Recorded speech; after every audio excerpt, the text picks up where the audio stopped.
자, 마태복음 4장 4절입니다. 자, 함께 읽겠습니다. 시작. 예수께서 대답하여 이르시되 기록되었으되 사람이 떡으로만 살 것이 아니요 하나님의 입으로부터 나오는 모든 말씀으로 살 것이라 하였느니라. 아멘. 다시 한번 읽겠습니다. 시작. 예수께서 대답하여 이르시되 기록되었으되 사람이 떡으로만 살 것이 아니요 하나님의 입으로부터 나오는 모든 말씀으로 살 것이라 하였느니라 하시니. 아멘. 자, 사는 방법이라는 제목으로 함께 말씀을 나누겠습니다. 사는 방법이지만 살리는 방법이기도 합니다. 우리는 지난 3주 동안 하나님의 사랑에 대해서 말씀을 들었습니다. 제가 여러분에게 몇 가지 질문을 할 텐데요. 질문에 앞서 먼저 우리의 입술과 우리의 마음으로 이렇게 고백했으면 좋겠습니다. 저를 따라서 여러분들의 믿음의 고백으로 고백하시겠어요? 자, 하나님은 사랑이십니다. 하나님은 나를 사랑하십니다. 자, 우리 옆 사람에게 하나님은 당신을 사랑하십니다. 자, 이것이 여러분들의 믿음의 고백이 되기를 주님의 이름으로 축복합니다. 어떤 상황에서도 하나님이 사랑이시고 하나님이 나를 사랑하신다는 이 믿음이 흔들리지 않기를 바랍니다. 자, 이제 질문하겠습니다. 자, 복습한다 생각하시면서 큰 소리로 대답해 보세요. 첫 번째 질문입니다. 하나님이 우리를 사랑하신 이유가 무엇입니까? 하나님이 우리를 사랑하신 이유가 무엇입니까? 하나님이 사랑 자체이시고 하나님이 우리를 지으셨기 때문입니다. 자, 두 번째 질문입니다.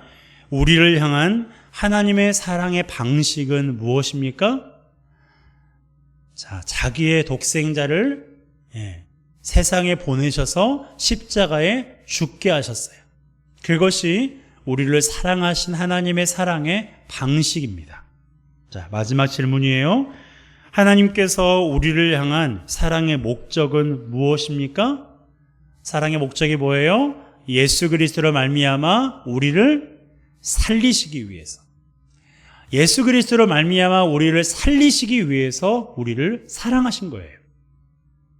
이것이 우리를 향한 하나님의 사랑의 이유, 사랑의 방식, 사랑의 목적입니다. 그로 인해 우리가 살아났어요. 허물과 죄로 죽었던 우리가 살아났고 하나님의 원수였던 자가 하나님의 자녀로 승격이 되었습니다. 우리를 살리시려는 하나님의 목적이 완벽하게 성취된 것이죠. 그렇다면 우리가 할 일은 무엇입니까? 하나님이 우리를 살리셨으니 우리가 할 일은 뭐예요? 살아있는 거죠. 살아있는 겁니다. 살렸는데 또 죽으면 무슨 소용이 없겠어요? 살렸으니 살아있는 게 우리가 할 일이에요. 그런데 그냥 살아있는 것이 아니라 건강하게 살아있어야 되지 않겠습니까? 건강하게 우리가 살기 위해서는 하나님과 친밀한 관계를 유지해야 하는데요. 이를 위해서는 거룩한 삶을 살아야 돼요. 거룩한 삶을 살아갈 때에 거룩하신 하나님과 친밀한 관계를 유지할 수가 있습니다. 그리고 거룩한 삶을 유지하기 위해서 필요한 것이 있는데 그게 뭐예요? 따라합시다. 말씀과 기도. 자, 말씀과 기도만이 우리를 거룩하게 할 수 있는 거예요.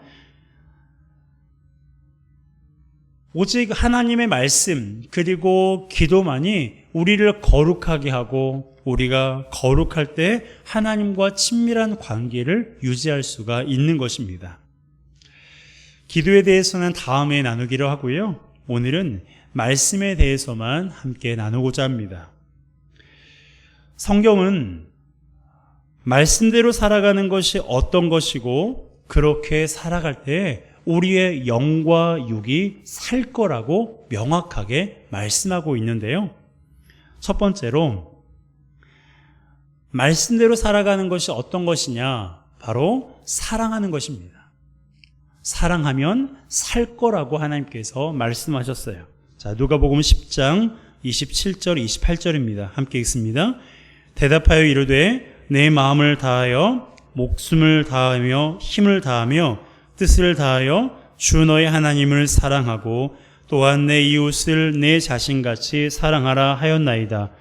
예수께서 이르시되 내 대답이 옳도다. 이를 행하라. 그러면 살리라 하시니. 아멘.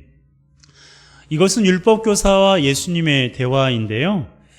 율법에 무엇을 해야 영생을 얻을 수 있는지 기록되어 있냐는 예수님의 질문에 율법교사는 하나님을 사랑하고 이웃을 사랑해야 합니다 라고 고백했습니다. 말했습니다. 그랬더니 예수님께서 너의 대답이 옳다라고 하시면서 일을 행하라. 그러면 어떻게 된다고요? 살리라. 사랑하라. 그러면 살리라 라고 예수님께서 말씀하셨어요. 마음과 목숨과 힘과 뜻을 다해서 하나님을 사랑하고 이웃을 사랑하라는 거예요. 여러분, 그것이 말씀대로 살아가는 겁니다. 여러분, 하나님을 사랑하는 것이 이웃을 사랑하는 것이고 이웃을 사랑하는 것이 하나님을 사랑하는 거잖아요. 하나님을 사랑한다고 하면서 이웃을 사랑하지 않으면 그것은 하나님을 사랑하는 게 아니에요. 하나님을 사랑하는 사람은 이웃이 누구이든 그가 나와 어떤 관계에 있든 그를 사랑하는 거예요. 그것이 하나님을 사랑하는 성도의 모습이에요. 교회를 다니는 그게 중요한 게 아니고요. 하나님을 사랑하는 것. 하나님을 사랑하는 사람이 이웃을 사랑하고 이웃을 사랑하는 사람이 하나님을 사랑하는 거예요. 내가 좋아하는 사람뿐만 아니라 나의 마음을 불편하고 괴롭게 하는 사람들조차도 사랑하는 것. 바로 그것이 하나님을 사랑하는 성도의 올바른 모습입니다. 그렇게 할 때 우리가 거룩해지게 되고 하나님과 친밀한 관계가 되는 거예요. 그러므로 우리 안에 계신 성령 하나님께 도움을 청해서 하나님과 이웃을 사랑할 수 있기를 주님의 이름으로 축복합니다. 하나님을 사랑해야 우리가 살아나는 거예요. 하나님을 사랑할 때 그리고 이웃을 사랑할 때에 우리의 영과 육이 살 수 있는 것입니다. 자, 두 번째로 말씀대로 사는 것이 무엇입니까? 바로 믿음으로 살아가는 건데요. 성경은 믿음으로 살아갈 때에도 산다라고 말씀하고 있습니다. 세상에서도 믿음을 중요하게 여깁니다. 이때 믿음은 사람과의 관계 속에서의 믿음을 가리키는데요. 상거래를 할 때나 일을 부탁하거나 맡길 때 서로에 대한 믿음이 중요하죠. 신뢰가 무너지면 어떠한 요청이나 거래를 할 수가 없는 것이 바로 세상입니다. 이처럼 사람과의 관계에서도 믿음과 신뢰는 중요해요. 그런데 하나님과의 관계에 있어서는 믿음이 더욱더 중요합니다. 왜냐하면 이때의 믿음은 생명과 직결되어 있기 때문에 그래요. 자, 로마서 1장 17절입니다. 함께 읽습니다. 복음에는 하나님의 의가 나타나서 믿음으로 믿음에 이르게 하나니 기록된 바 오직 의는 믿음으로 말미암아 살리라 함과 같으니라. 아멘. 자, 여기에 이렇게 기록되어 있습니다. 믿음으로 말미암아 살리라. 믿음으로 말미암아 하나님께서 우리에게 살라고 명하셨고 그렇게 살아갈 때에 우리의 영과 육이 살아나는 거예요. 살아있을 수가 있는 것입니다. 이때 살게 한다는 것은 우리의 영과 육을 살게 하는 거예요. 영을 살게 한다는 것은 구원을 받게 되는 것, 그리고 하나님과의 관계가 회복되는 것을 말하고요. 육을 살게 한다는 것은 삶의 문제를 해결해 줄 뿐만 아니라 위로와 평안을 준다는 말입니다. 그것을 가능하게 하는 것이 바로 믿음이에요. 어떤 믿음입니까? 하나님이 나와 함께 하신다는 믿음이에요. 하나님이 자기를 찾는 자들에게 상을 주신다는 믿음입니다. 믿음의 선진들은 이것을 잘 알고 있었어요. 그래서 그들이 어떠한 상황 가운데 처하든지 자신과 함께 하시고 자기를 찾는 자들에게 상을 주신 하나님을 찾았어요. 믿었어요. 그랬더니 정말로 하나님께서 그들에게 상을 베푸셨어요. 다윗은 어떻습니까? 다윗은 사망의 음침한 골짜기에서도 두렵지 않다고 고백했어요. 그저 말만 무성한 사람이 아니었어요. 실제로 그랬습니다. 그랬더니 하나님께서 그를 십수년의 위기에서 건져주셨고 그로 하여금 하나님 나라를 세우셨어요. 다윗뿐만이 아니에요. 형들에 의해서 애굽으로 팔려간 요셉도, 사자굴에 들어간 다니엘도 하나님이 함께 하신다는 것을 믿었어요. 그 믿음으로 말미암아 살게 된 것입니다. 그러니까 믿음은 우리의 영과 육을 살리는 그러한 일이라는 거예요. 그러므로 사람과의 신뢰를 지키는 것은 물론 하나님을 향한 믿음이 어떠한 상황에서도 흔들리지 않는 우리 모두가 되시기를 주님의 이름으로 축복합니다. 세 번째로 말씀대로 산다는 것은 어떤 것일까요? 영으로서 몸의 행실을 죽이는 것입니다. 영으로서 몸의 행실을 죽이면 산다라고 주님께서 말씀하셨어요. 자, 로마서 8장 13절입니다. 함께 읽습니다. 너희가 육신대로 살면 반드시 죽을 것이로되 영으로서 몸의 행실을 죽이면 살리니. 아멘. 자, 이 말씀에 의하면 우리가 어떻게 하느냐에 따라서 죽을 수도 있고 살 수도 있다는 것을 알 수 있어요. 자, 먼저 죽는 것부터 살펴볼까요? 여기에 보면 육신대로 살면과 몸의 행실이라는 구절이 나오는데요. 이 두 구절은 똑같은 말입니다. 육신대로 산다는 것은 어떤 뜻일까요? 이것은 바로 하나님의 말씀대로 살지 않는다는 것을 말합니다. 하나님의 말씀대로 살지 않는다는 것을 육신대로 살아가는 것, 몸의 행실이라고 그렇게 말하는데 구체적으로는 갈라디아에서 이렇게 기록하고 있어요. 음행과 더러운 것과 호색과 우상 숭배와 주술과 원수 맺는 것과 분쟁과 시기와 분냄과 당 짓는 것과 분열함과 이단과 투기와 술 취함과 방탕함 등등. 이러한 것이 바로 육신대로 살아가는 거예요. 몸의 행실입니다. 문제는 우리가 이러한 일을 하게 되면 어떻게 된다고요? 죽는다는 거예요. 그것도 반드시 죽는다고 말씀하고 있어요. 반면에 몸의 행실을 죽이면 어떻게 됩니까? 육신대로 살지 않으면 살리라, 살게 된다고 말씀하고 있는 거예요. 여러분, 이왕이면 죽는 것보다는 사는 게 낫지 않겠어요? 죽기보다 사시기를 주님의 이름으로 축복합니다. 여러분, 죽는 것보다는 살아야 되잖아요. 그러기에 이러한 일들 중에서 현재 나와 상관 있는 것이 있는지 없는지를 우리가 눈여겨봐야 돼요. 아, 그런 것이 있구나 하고 간과할 것이 아니라 이러한 육신대로 살아가는 목록 가운데 나에게 해당되는 것이 있는지,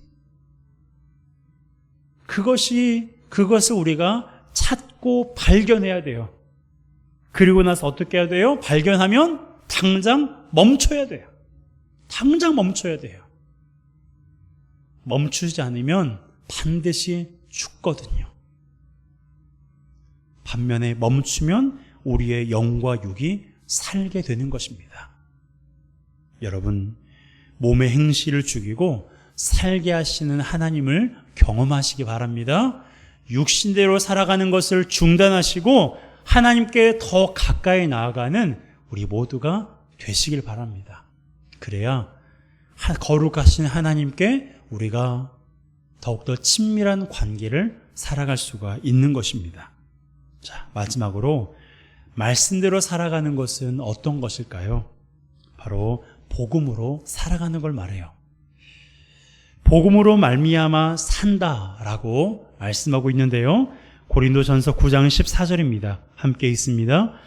이와 같이 주께서도 복음 전하는 자들이 복음으로 말미암아 살리라 명하셨느니라. 아멘. 자, 복음으로 말미암아 살리라라고 하나님께서 말씀하셨습니다. 자, 복음이란 무엇입니까? 자, 여러분, 복음이 무엇입니까? 네, 복음은 예수 그리스도예요. 자, 따라합시다. 복음은 예수 그리스도입니다. 자, 누군가가 여러분에게 복음이 뭐냐라고 물어보면 우리가 어떻게 대답해야 돼요? 복음은 예수 그리스도야. 여러분, 예수 그리스도 자체가 복음이에요. 이것을 조금 더 구체적으로 말하면 이런 거예요.